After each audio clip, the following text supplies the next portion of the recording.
আল্লাহর নবী বিশ্ব নবী দয়ার জনাবে মুহাম্মদুর রাসূলুল্লাহ সাল্লাল্লাহু আলাইহি ওয়াসাল্লাম তিনি এত দয়ার সাগর, এত রহমান, তিনি এত দয়ার সাগর, মায়ার সাগর, তিনি বিশ্ব নবী, বিশ্ব নেতা।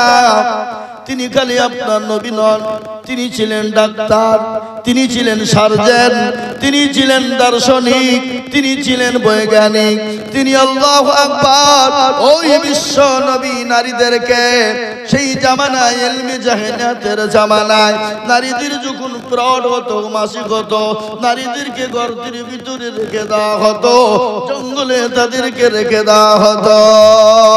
আমার নবী বিশ্ব নবী জনাবে মুহাম্মদুর রাসূলুল্লাহ সাল্লাল্লাহু আলাইহি ওয়াসাল্লাম দয়ার নবী তিনি যখন দুনিয়ার জমিনে তিনি আসলেন, আল্লাহ রাব্বুল আলামিন আমার হাবিবুল্লাহকে দুনিয়ার জমিনে যখন পাঠিয়ে দিলেন, ওই সমস্ত মেয়েদেরকে, ওই সমস্ত মায়েদেরকে, ওই সমস্ত নারীদেরকে গর্ত থেকে টেনে তুলে তাদেরকে রানীর সিংহাসনে বসিয়ে দিলেন। সুবহানাল্লাহ বলুন, জোরে সুবহানাল্লাহ বলুন।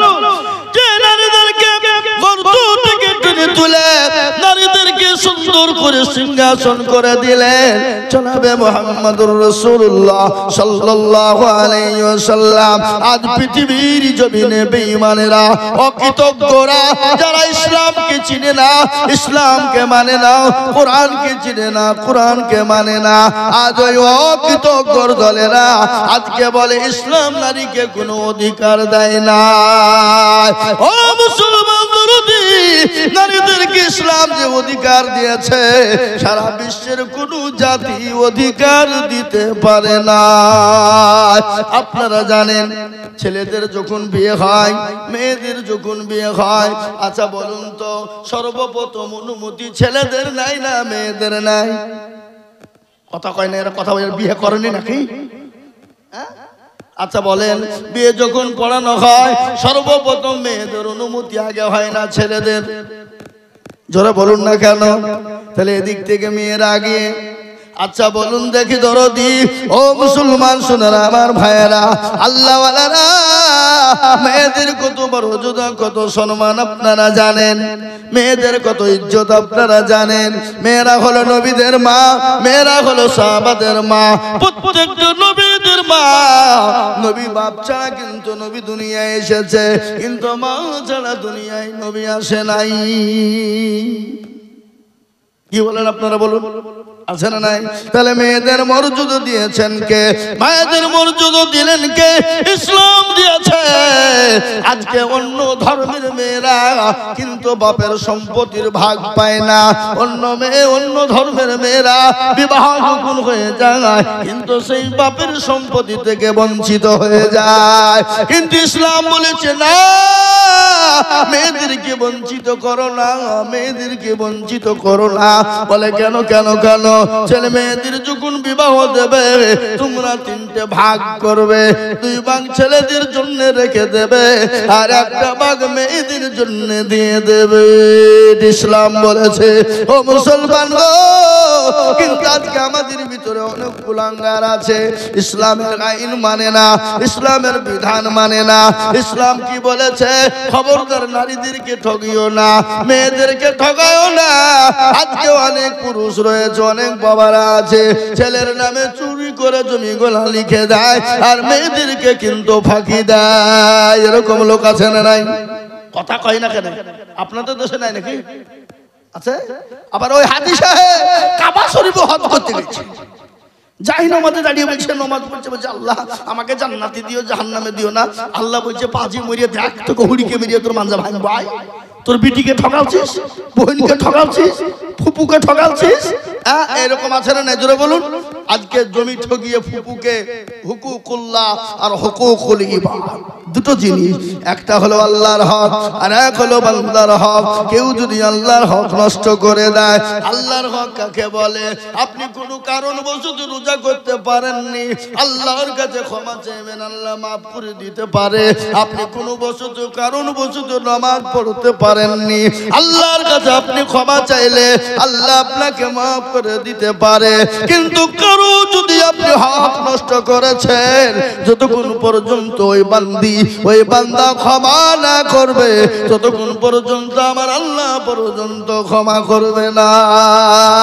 একটা ঘটনা মনে হয়ে গেল, বিশ্ব নবী জনাবে মুহাম্মদুর রাসূলুল্লাহ সাল্লাল্লাহু আলাইহি ওয়াসাল্লাম একদিন মসজিদে নববীতে সমস্ত সাহাবাদেরকে ডেকে বললেন, ও সাহাবারা, আজকে তোমরা যে যা পাবা আজকে তোমাদেরকে তাই তাই দিয়ে পরিপূর্ণ করা হবে। আজকে তোমাদের সামনে হক আদায় করা হবে।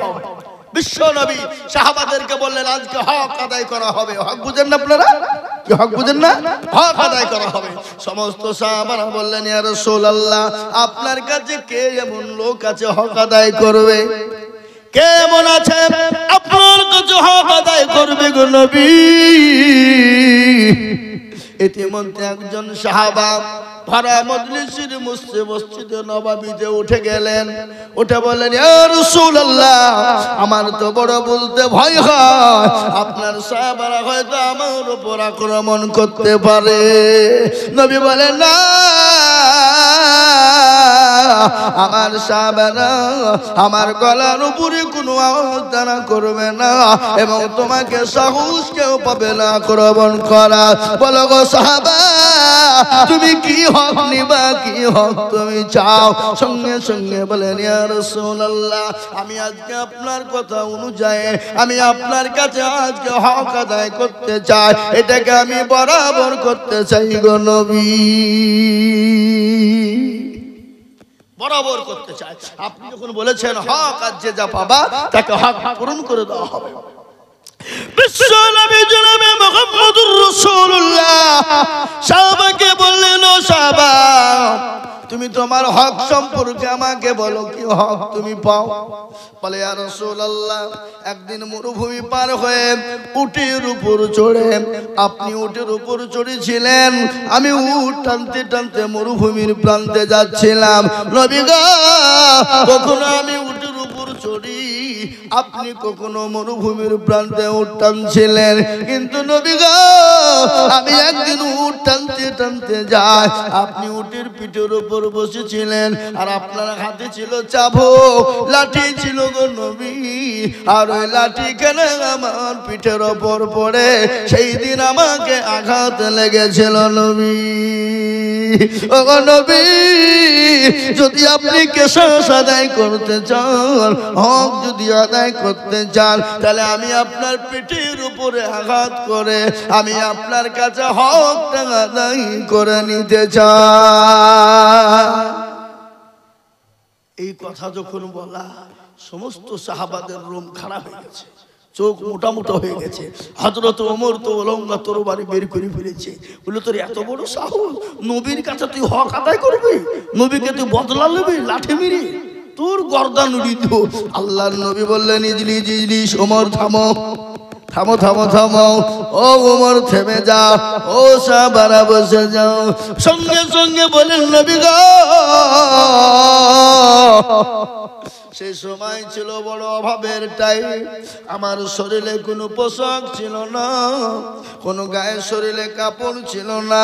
ও নবী গো, আপনি যে লাঠি দিয়ে আঘাতটা আমার পিঠে করেছিলেন, ও রাসূলুল্লাহ, ওই লাঠিটাই আমার প্রয়োজন এবং আমি আপনাকে ওই লাঠি দিয়ে আঘাত করব, কিন্তু নবী গো, আমার গায়ে তো কোনো পোশাক ছিল না। ও হাবিবুল্লাহ, আপনার শরীর থেকে সমস্ত কাপড় কালা খুলে ফেলতে হবে। যে নবীর শরীর পৃথিবীর কেউ দেখেনি, কত বড় সাহস, সাহাবাদের সামনে বলছে আপনার পোশাক খুলে ফেলতে হবে। ছোট্টবেলা আল্লাহর নবী যখন ছোট ছোট মা হালিমাতু সাদিয়ার বাড়িতে তিনি যখন দুধ পান করতেন, আপনারা সকলেই জানেন মক্কার জমিনে একটা রেওয়াজ ছিল, যত দুনিয়ার জমিনে বাচ্চা হবে, বাচ্চা পয়সার বিনিময়ে দুধ মারা তাদের বাচ্চাগুলাকে নিয়ে দুধ পান করানোর জন্য আপন আপন জায়গায় নিয়ে চলে যেত। সেই সময় বিশ্ব নবী যখন দুনিয়ার জমিনে জন্মগ্রহণ করলেন, তেনার তো পিতাহারা, বাপ নাই, বাপ চলে গেছে। বিশ্ব নবী তিনি তো এতিম। সমস্ত মক্কার জমিনে খবর হয়ে গেল এমন একটা বাচ্চা দুনিয়ার জমিনে এলো। একে একে দলে দলে উঠি করে দলে দলে স্বামী স্ত্রী আসে আর এক এক করে বাচ্চা নিয়ে যায়। বিশ্ব নবীর ঘরে যখন ঢুকে বিশ্ব নবীকে কোলে তুলে নিয়ে আদর করে চুমা দিয়ে যখন শুনে তোর আব্বা জান নাই পয়সা দিতে পারবে না বলে বিশ্ব নবীকে সঙ্গে সঙ্গে রেখে চলে যায়। কেউ যখন নিয়ে গেল না ভাগ্যবতী নারী যার নাম হলো হালিমাতুস সাদিয়া। ও মুসলমান ভালো করে শুনবেন, সর্বশেষ আসলেন যে নারীটা, সে নারীটার নাম হলো হালিমাতুস সাদিয়া। আমার নবীকে বিশ্ব নবীকে তিনি কোলে তুলে নিলেন। হালিমা মনে হলো সোনার চাঁদ জানে আমার কোলের মধ্যে ধরা দিয়েছে। জোরে বলুন সুবহানাল্লাহ। এই জোরে সুবহানাল্লাহ বলুন না কেন? বিশ্ব নবীকে আল্লাহ এত চেহারা দিয়েছিল। আল্লাহ আল্লাহ আল্লাহ, কত চেহারা। হযরতে মা আয়েশা বললেন আল্লাহ নবী যেদিন একদিন উরুর উপর আমার মাথা দিয়ে তিনি শোয়া, আমার উরুর উপর মাথা দিয়ে শোয়া, আমি আয়েশা একবার সূর্যের চন্দ্রের দিকে তাকাই আর আমার নবীর চেহারার দিকে তাকাই, আমি দেখলাম চন্দ্রের কলঙ্ক আছে কিন্তু আমার নবীর চেহারার মধ্যে কোনো কলঙ্কর দাগ নাই। সুবহানাল্লাহ বলুন, আরো সুবহানাল্লাহ বলুন। হযরতে সব নবী আলাইহিস সালামের একটু কথা আমার মনে হয়ে গেল। মিশরের জমিনে প্রত্যেকটা নারীরা ইউসুফ আলাইহিস সালামকে দেখে পাগল হয়েছিল। কেন জানেন? জুলাইখা যখন ইউসুফ নবী আলাইহিস সালামের প্রেমে পাগল হয়ে গেল, মিশরের সমস্ত নারীরা গানাগাই শুরু করে দিল, ও জুলাইখা তোর মতো বেহায়া লীলজ্জ আসমান এবং জমিনের উপরে না। তোর বাড়ি একটা গোলাম, এই গোলামের প্রেমে তুই পাগল হয়ে গেলি? ছি ছি ছি ছি ছি ছি ছি, তুই একটা মিশরে আজিজের বিবি, বাদশার বিবি, আর একটা তোর বাড়ির গোলাম, আর এই গোলামকে দেখে তুই পাগল হয়ে গেলি? এ মুসলমান শুনেলেন ঘটনা। আল্লাহু আকবার। সেই সময় জুলাইখা বলেছিল মিশরের নারীরা ভালো করে তোমরা শোনো, আমি ইউসুফ আলাইহিস সালামকে আমার কাছে 24 ঘন্টা থাকি, তোমরা যদি ইউসুফ নবী আলাইহিস সালামকে একটা মিনিটের জন্য যদি তোমরা দেখতে, তোমাদের ঘাট পর্যন্ত কলিজা পর্যন্ত কেটে ফেলতে। সমস্ত মিশরের নারীদেরকে যে আপদ দেওয়া হলো, একে একে সমস্ত নারীরা মিশরে আজিদের বাণী জমা হয়ে গেল, লোড হয়ে গেল।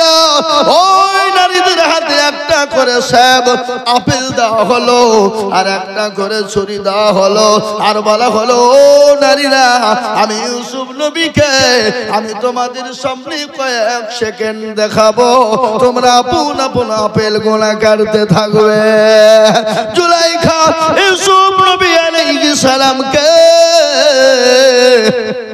ওই মহিলাদের সামনে, নবীদেরকে তো মহিলাদের সামনে আনা ঠিক নয়, কিন্তু দেখানোর জন্য কয়েক সেকেন্ড নিয়ে আসলেন। ওই মহিলারা ইউসুফ নবী আলাইহিস সালামের চেহারা দেখে কেউ হাতের কবজা কেটে ফেলেছে, কেউ হাতের আঙ্গুল কেটে ফেলেছে। এটা আমার বলার উদ্দেশ্য হলো ইউসুফ নবী আলাইহিস সালামকে দেখে যদি তারা হাতের কবজা যদি কেটে ফেলতে পারে, আমার নবী বিশ্ব নবী, আমার নবী দয়ার নবী, আমার নবী রাহমাতাল লিল আলামিন, আমার নবী এত সুন্দর, সেই সময় যদি ওই মহিলারা আমার নবীকে এক নজর দেখতে পেত, তাদের হাতের কবজা তো দূরের কথা, তাদের নিজের কলিজা পর্যন্ত কেটে তারা টুকরো টুকরো করে ফেলত। এ বাবা, তো দোকানদারদের দোষ নাই, কমিটির দোষ। এখানে কমিটি যদি সচেতন থাকে তাহলে জালসা মেলা বসাতে পারে না। কি বলছেন আপনারা বলুন? কিন্তু যারা কমিটির ভিতরে দুটো দল, কেউ বলছে জালসাতে মেলা না দিলে জালসা বানায়, আবার কেউ বলছে না জালসায় মেলা দেওয়া হবে, এই যারা বলে জালসাতে মেলা দেয়, এই জালসাতে মেলা না দিলে জালসা বানাবে না, বুঝতে হবে তাদের মেয়েগুলাকে সস্তায় বিক্রি করার জন্য মেলা দিয়েছে। কি কথা বলছেন না? সস্তায় বিক্রি করবে মানে বিয়ে দিতে গেলে তো থুতু দিয়ে গলতে হবে। আর জালসায় মেলা দেবো, ফ্রিতে বিয়ে হয়ে যাবে, যে যেদিকে পাইবে নিয়ে পাইয়ে যাবে, কোনো কায়দা হবে না, যা পয়সা লাগবে না। নাকি বলছেন আপনারা বলুন? এই কমিটির ভিতরে দুটো দল। হ্যাঁ, এই যে ভিতরে যে অন্ধকার লাগছে কিছু দেখতে পাচ্ছি না, যা হ্যাঁ এই লাইটটা দিকে ঘুরে দাও। এই লাইটে ডিস্টার্ব করছে, স্টেজের সামনে লাইটটা ঠিক করো, যে লাইটের দায়িত্ব আছে। সেহেতু এখানে পর্দা নাই, একটা লাইট থাকলেই যথেষ্ট। এই লাইটটা এদিকে ঘুরে দিতে হবে, তাহলে সবাইকে দেখতে পাবো। আমি কাউকে দেখতে পাচ্ছি না।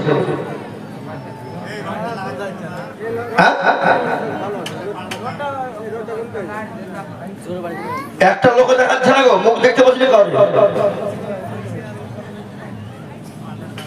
লাইটম্যান আপনি যেখানে দেখুন স্টেজে চলে আসুন। লাইটম্যান আছে না বানাইছে কোথায়? হ্যাঁ, লাইটম্যান আপনি যেখানে থাকুন জলদি করে স্টেজে আসুন, যেহেতু শ্রোতার মুখ দেখা যাচ্ছে না। তাই আমি আপনাকে অনুরোধ করে বলছি, আপনি লাইটিংটার ব্যবস্থা করুন জলদি করে। আলহামদুলিল্লাহ আলহামদুলিল্লাহি কাফা ওয়া সালামুন আলা ইবাদিহিল্লাযীনা ইসতাফা, আম্মা বা'দ। فقد قال الله تبارك وتعالى في كلامه المجيد وفي الفرقان الحميد: أعوذ بالله من الشيطان الرجيم، بسم الله الرحمن الرحيم. وما خلقت الجن والإنس إلا ليعبدون. وقال عز وجل في موضع آخر: يا أيها الذين آمنوا هل أدلكم على تجارة تنجيكم من عذاب أليم. وقال عز وجل في موضع آخر: يا أيها الذين آمنوا اتقوا الله حق تقاته ولا تموتن إلا وأنتم مسلمون. وقال النبي صلى الله عليه وسلم: من بنى لله مسجدا بنى الله له بيتا في الجنة، أو كما قال عليه الصلاة والتسليم. وقال النبي صلى الله عليه وسلم: من تمسك بسنتي عند فساد أمتي فله أجر 100 شهيد، أو كما قال عليه الصلاة والتسليم. الحمد لله। আজকের এই সভার শ্রদ্ধেয় সম্মানিত মাননীত সম্মানিত মান্যবর সভাপতি সাহেব, বিজ্ঞাপিত অবিজ্ঞাপিত উলামায়ে দ্বীন, হাজরানে মজলিসের আমার বাবা জীবন ভাইয়েরা, সিংহের বাচ্চারা, সমবয়স্করা, মায়েরা, খালারা, বোনেরা, সকলকে রইল আমার সালাম, শুভেচ্ছা। আল্লাহ রাব্বুল আলামিন আমাদেরকে জাতি, ধর্ম, বর্ণ নির্বিশেষে সকলকে এই মজলিসে বসা, আসা, শোনা, জানা, মানার তৌফিক এনায়াত করুন। সকলেই বলি আলহামদুলিল্লাহ। কি গো, আপনারা আলহামদুলিল্লাহ বলবেন না? মনে মনে বললেন নাকি? একটু জোরে বলি আলহামদুলিল্লাহ। এ বাবা, আলহামদুলিল্লাহ জোরে বললে গুনাহ হবে না নাকি হবে? কেউ যদি একবার অন্তর দিয়ে জোর দিয়ে মহব্বতের সাথে বলে তো আল্লাহ তার পেছনের গুনাহগুলোকে মাফ করে দিয়ে তার আমলনামায় হাজার হাজার নেকি লিখে দেবে। বলুন আলহামদুলিল্লাহ। আর একটু জোরে বলি আলহামদুলিল্লাহ। তারপরে পরে বিশ্ববরণ্য নবী মানবতার দূত সরকারে দো আলম জনাবে মুহাম্মদুর রাসূলুল্লাহ, সকলেই বলি সাল্লাল্লাহু আলাইহি ওয়াসাল্লাম, তিনার উপরে দুরূদ ও শান্তির ধারা বর্ষিত হোক। সকলেই বলি আল্লাহুম্মা আমিন। মুহতারাম বুজুর্গ দোস্ত, এ মজলিস বড় দামি মজলিস, দিনী মজলিস, দিনী মাজমা। আমি বিশেষ করে দৃষ্টি আকর্ষণ করব ওই সমস্ত ভাইদের যারা ভলেন্টিয়ার, জি, যিনারা ব্যাচ লাগিয়ে ঘুরে বেড়াচ্ছেন। ঘুরে বেড়ালে হবে না, আপনাদের একটা দায়িত্ব আছে, সেই দায়িত্বটা আপনাদেরকে পালন করতে হবে। সুতরাং দায়িত্ব পালন আপনারা করুন। মানুষজনের মাথায় হাত বুলিয়ে সভাপতি বললেন, সুন্দর করে মাথায় হাত বুলিয়ে, গায়ে হাত বুলিয়ে, ভালো ভাষা দিয়ে, নরম ভাষা দিয়ে, ভদ্র ভাষা দিয়ে তাদেরকে বুঝিয়ে স্টেজের দিকে পাঠিয়ে দেন। কেননা ইসলাম হলো নরম, ইসলাম গরম নয়। কি গো? ইসলাম নরম, গরম নয়। ইসলাম হলো শান্তির ধর্ম। ইসলাম হলো কিসের ধর্ম? জোরে বলুন। শান্তির ধর্ম। ইসলাম সকল সময় মানুষকে শিক্ষা দেয়, শান্তির বার্তা পৌঁছে দাও, অশান্তির বার্তা জানে না যায়।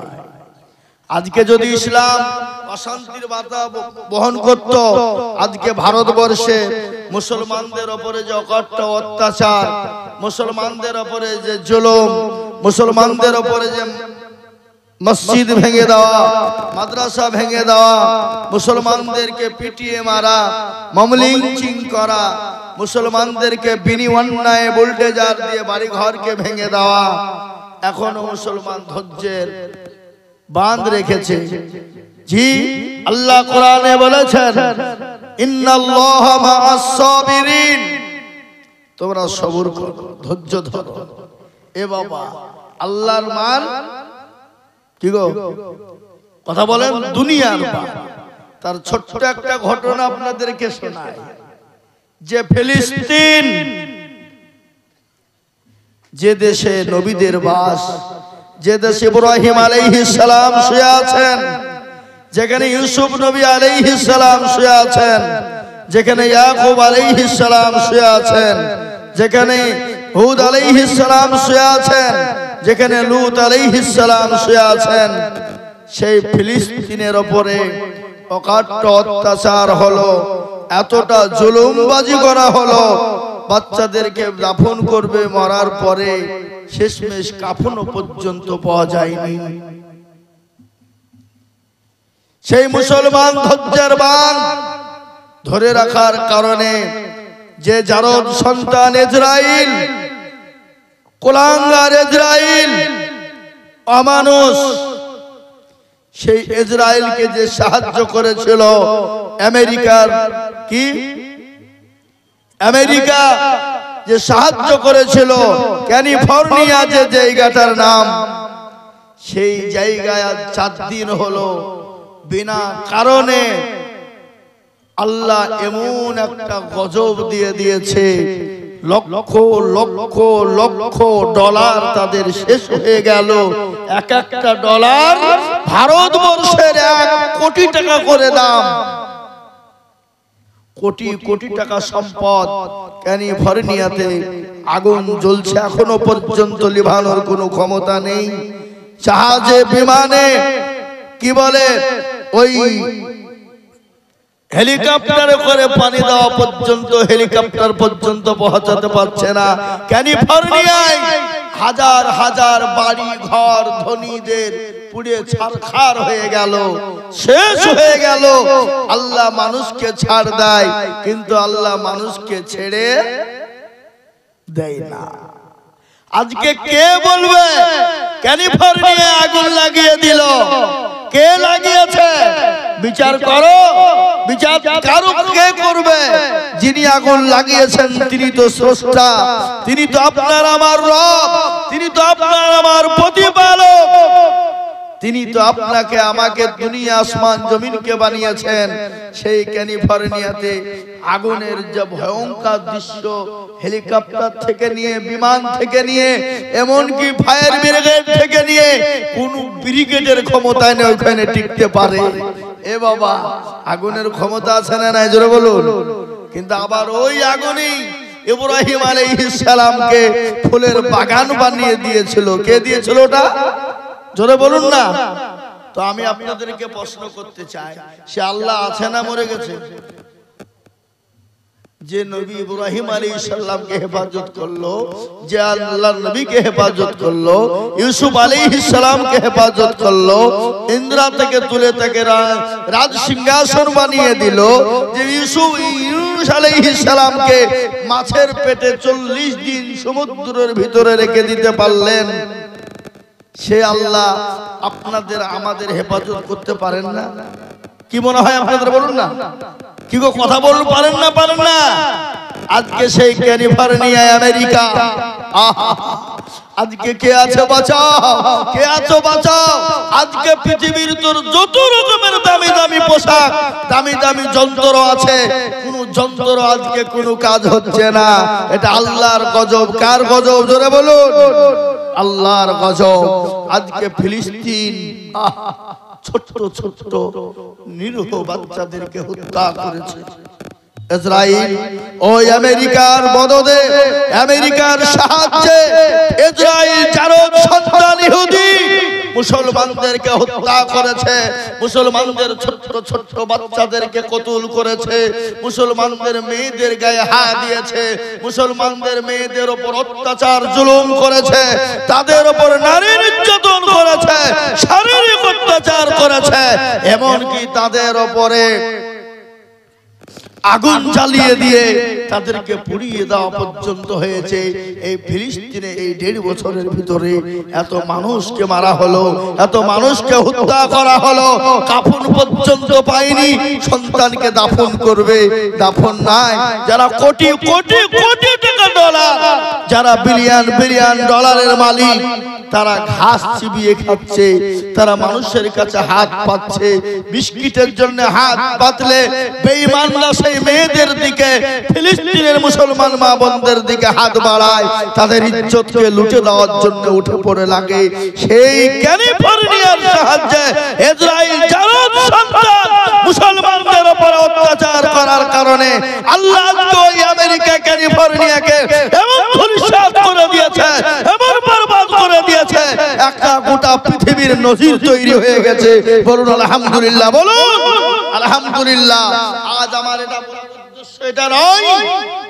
আজকে ভারতবর্ষের জমিনে যারা আমাদের মসজিদ গুলাকে কেড়ে নিতে চায়, মসজিদ গুলাকে ভেঙে দিতে চায়, এই তো সেই দিন দিল্লির একটা মসজিদে তারা বলল মসজিদের তলায় শিব মন্দির আছে, ভাঙো।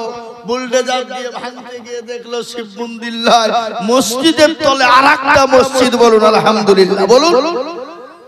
ওখানে কমেন্টে লেখা হলো, হ্যাঁ গো তোমাদের বলে মসজিদের তলে বলে শিব মন্দির আছে, তো শিব মন্দির তো নাই, তো তলে তো আরো মসজিদ, মনে হয় আরো খুললে আরো মসজিদ পাওয়া যাবে। এ বাবা, যাদের যুগ যুগ ধরে মসজিদ, আজকে তারা আমাদের মসজিদ গুলাকে কেড়ে নিতে চায়, কিন্তু মসজিদ গুলাকে কেড়ে নিয়ে বুলডোজার দিয়ে ভেঙে দিয়ে আমাদের মসজিদ কমাতে পারবে? কতক্ষণ কমাতে পারবে? চিল্লিয়ে বলতে হবে আল্লাহ শুনুক। আল্লাহ তো শুনতে পাচ্ছেন না, পাই না? জোরে বলুন, পাই কিনা?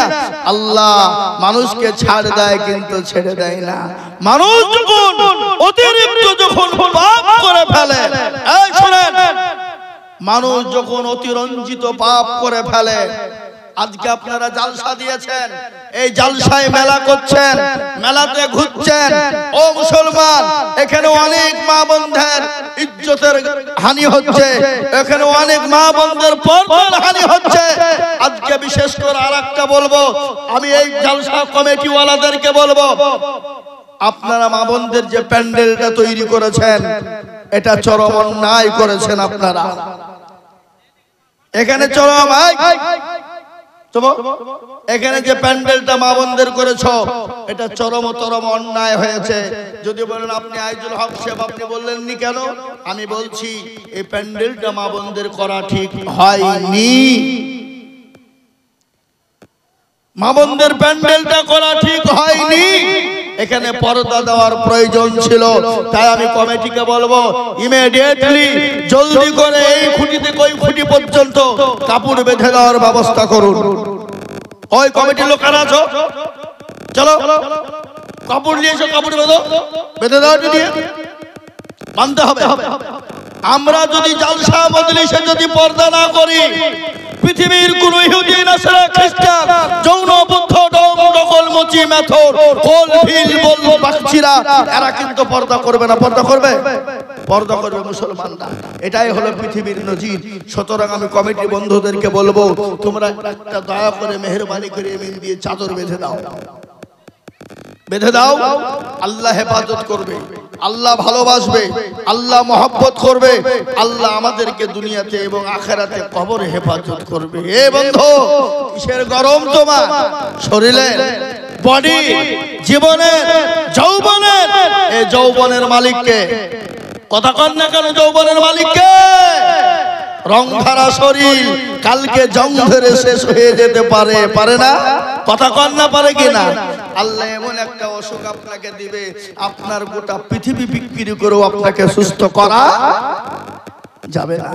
সুতরাং আল্লাহ আমাদেরকে সুস্থ রেখেছেন, এখনো পর্যন্ত নিয়ামত বজায় রেখে আমি কমিটির বন্ধুদেরকে বলবো, বন্ধু আপনাদের বাড়িতে মা বোনদের শাড়ি রয়েছে, শাড়ি নিয়ে এসে কোনো রকম ভাবে এই খুঁটি থেকে ওই খুঁটি পর্যন্ত একটু বন্ধ করে দেওয়ার ইমিডিয়েটলি চেষ্টা করুন, তাড়াতাড়ি চেষ্টা করুন, নাহলে আল্লাহর কাছে পাকড়াও হতে হবে, আমাদেরকে আপনাদেরকেও পাকড়াও হতে হবে।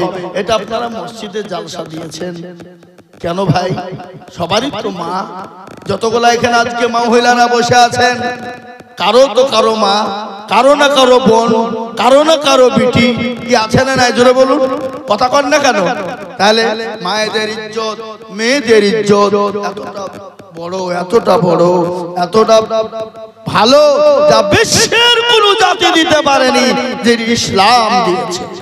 কি আপনারা জানেন না? আমার মা বোনদের একটা মাসিক হয়, পিরিয়ড হয় প্রত্যেক মাসে। যে মাসিক এবং পিরিয়ড না হলে আমি আপনি সে তিনি প্রধানমন্ত্রী, এমএলএ, এমপি, রাষ্ট্রপতি,